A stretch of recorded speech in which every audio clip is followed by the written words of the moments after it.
the believer must have very specific goals about unbelievers. And the first one is 2 Corinthians chapter 5, from verse 16 down to 21. It is called, a believer must determine in their hearts to reconcile the unbelievers to their God and to their Creator. Believer must be ready to share the gospel. That is Matthew 28 from 18 to 20. The believer must be ready to share the gospel with unbelievers. Second last, the believer must be ready in all relationships, as it's written in the book of Galatians chapter 5 from 22. It talks about the fruit of the Holy Spirit. The believer must be ready to display the fruit of the Holy Spirit to all humanity, to everyone, to walk in love, to walk in faithfulness in our relationship, at our place of work.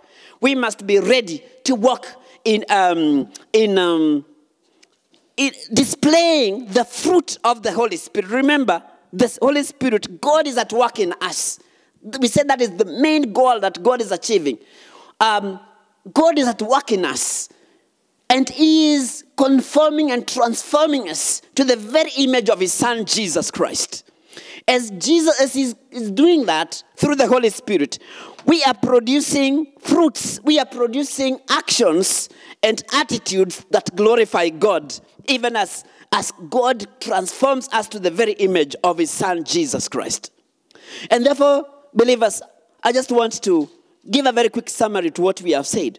We have said the believer has one main purpose or goal, that is to declare the praises of God, to live for the glory of God. And we have looked at the three ways of God looks at the church, or looks at the believers. We have seen that He looks at the believers as children or sons. We have seen He looks at the believers as the bride of Christ, and also as the temple of the Holy Spirit. And there are great mysteries and great insights into these metaphors and to this picture that God gives us about the goals of a believer. We have looked at the specific goals of a believer for himself, and we have looked at 6 of them. And then we have looked at other goals that the believer in Jesus Christ should have, specific goals that they should pursue in their life. And as I said, if we don't live for the glory of God, if we don't live to declare the praises of Him who called us, then it were better the moment we got born again, then God took us to heaven.